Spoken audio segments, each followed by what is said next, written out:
का तुम्ही सगळे ग्रामीण भागाचे मंत्री आहे, शहराला जाणारा वर्षाचा निधी आणि ग्रामीण भागात जाणारा निधी याचं तुम्ही ऑडिट करा ना. शहराला किती गेला आणि गावाला किती आला.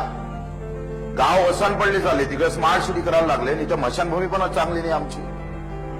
म्हणजे रेड्डी साहेब आपको पता नहीं, आप महाराष्ट्र पूरा सुने नहीं. अध्यक्ष महोदय, हा विषय अत्यंत महत्वाचा आहे.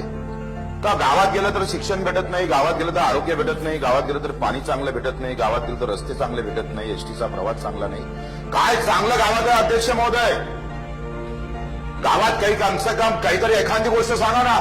किती योजना आणल्या. मला वाटते पंकजाताई तुम्ही नवीन योजना आणा. मी मागे बोललो होतो उद्योग पूर्ण गाव, हागणदारी मुक्त गाव, निर्मल गाव, तंटा मुक्त गाव. कोणी मागितलं होतं? कुणी काही ठराव केला होता का तुम्हाला हे नवीन योजना सुरू करा म्हणून? आम्ही मागितलं ते देत नाही आणि भलकोणतंच आमच्या डोक्यावर वाटलं करताय. म्हणजे गावात श्रमदान शिबिर, गावात रोज कामाला जाणाऱ्या शेतकऱ्याला श्रमदान शिबिर करायला होतं का अध्यक्ष महोदय? मंत्रालयातल्या माणसाला द्या श्रमदान करायला. माहित पडू द्या काय असतं, नागर खत कसं टाकावं लागतं, फवारा कसं मारावं लागतं, मग माहित पडतं किती टोले घ्यावं लागते म्हणून.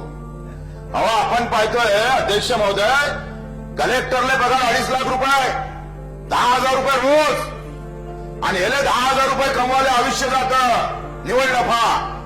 एसीच्या गाडीत राहून, एसी मध्ये राहून, तिथं त्याचा डिझेल फुकट आहे, स्वयंपाक करणारी फुकट आहे, तिथं आम्ही पाहतो टेलिफोन फुकट आहे, सगळं फुकट आहे. 4-5 कलेक्टर सोडले तर हाताने एक अर्ज सुद्धा लिहत नाही, दाखवा. मग त्याला 2.5 लाख रुपये महिना भेटतं. गावातल्या तलाट्याला 30,000 40,000 रुपये महिना भेटतं. 100-10 एकर असणाऱ्या शेतकऱ्याला निवड नफा आम्हाला भेटत नाही. मग उद्योगपूर्ण गाव काय ना तुम्ही? हमी भाव असणारं गाव. सोयाबीन तुरीला 3,000 नाही, 10,000 रुपये असणारा भाव.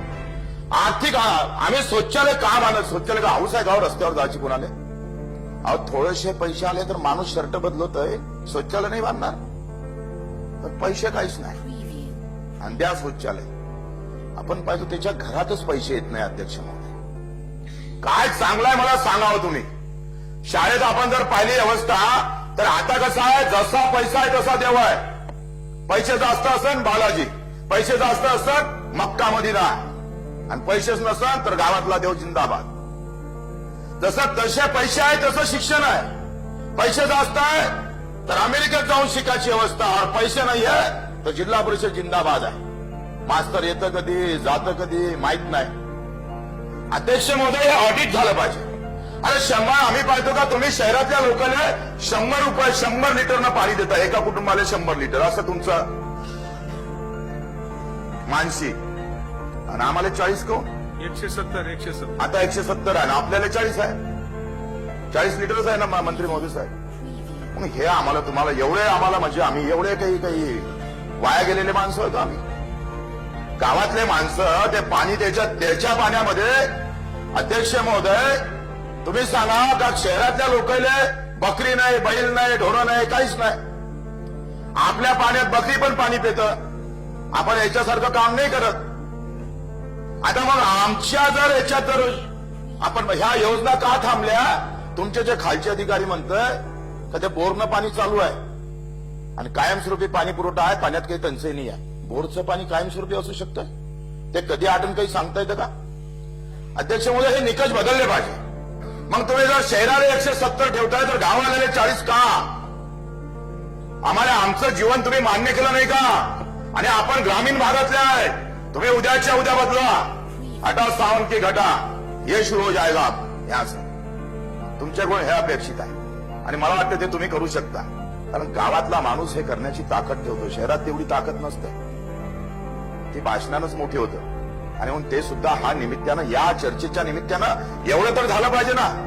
हे जरी तुम्ही केलं अध्यक्ष महोदय, माझी पाणी पुरवठा योजना 224 गावची तुमच्या अधिकाऱ्यानं कमी केली, 87 वर आणली, अजून मंजूर करत ना. माझी काय वाट पाहून आले का त्या पक्षात आले पाहिजे मग मंजूर करा म्हणून? पाणी तिकडे प्यास लागते सगळेले. बीजेपी वाले पण पेते, शिवसेनेवाले पेते, सगळेच पेते. मग असं केलं नाही पाहिजे. काही गोष्टीसाठी राजकारण करू नका ना तुम्ही.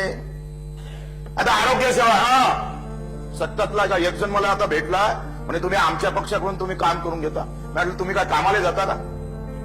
निधी आणताय. हे हा एका पक्षाची सत्ता नाही आहे. हे जनतेची सत्ता आहे. जनता इथं पैसे भरता आणि त्याच्यातून आपण योजना आखतोय, हा भ्रम निघाला पाहिजे अध्यक्ष महोदय. आणि म्हणून आपण पाहतो का गाव रस्ते असेल अध्यक्ष महोदय, का आता तुम्ही दानपत्र घेता, आमचे कोण एमआरआयचे समोर रस्ते घ्यायचे असेल तर दानपत्र घेता आणि महासमुद्र योजनेला प्रकार पैसे देताय. हा यांना दानपत्र द्यावं खेड्यातल्या माणसानं, गावात राहणाऱ्या माणसानं. त्यांना फुटतात जमीन दिली पाहिजे, तरी मातीचं काम आणि खडीकरण केल्याशिवाय दुसरं काही करत नाही. त्या प्रत्येक गोष्टीमध्ये जर आपण पाहिलं, बारकाईनं पाहिलं अध्यक्ष महोदय, तर अत्यंत प्रचंड तफावत आहे. आज विद्युत आम्ही पाहिलं, काल एक सोलापूरचं गाव होतं करमाळा तालुक्यातलं, 60 वर्षापासून लाईन गेली नाही. 60 वर्षापासून दिवा कसा असतं, लाईट कसं असतं माहित नाही. हे अधिकाऱ्याला माहित नसतं का? एका दिवसात माहित पडतं का किती गावाला अजूनपर्यंत लाईन गेली? किमान अशा गावाला किमान लाईट तर गेलं पाहिजे का नाही? ही मागणी करायची गरज पडत असेल तर कसं होईल, कसं सरकार चालेल?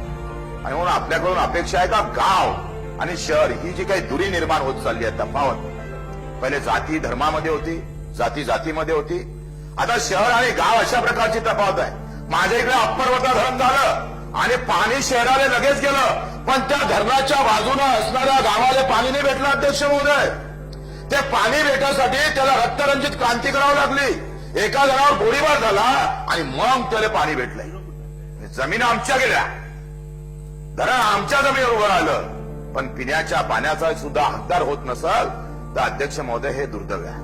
आणि म्हणून आपल्याकडून त्याच अपेक्षा आहे. काय असा प्रकारचं ऑडिट पंकजाताईकडून आम्हाला खास करून अपेक्षा आहे का तुम्ही ग्रामीण विकास, गावातला विकास, आणि तुम्ही आता भांडले पाहिजे गावातल्यासाठी. शहर में कितना जा रहा है और गांव में कितना आ रहा है, याच्यासाठी आपण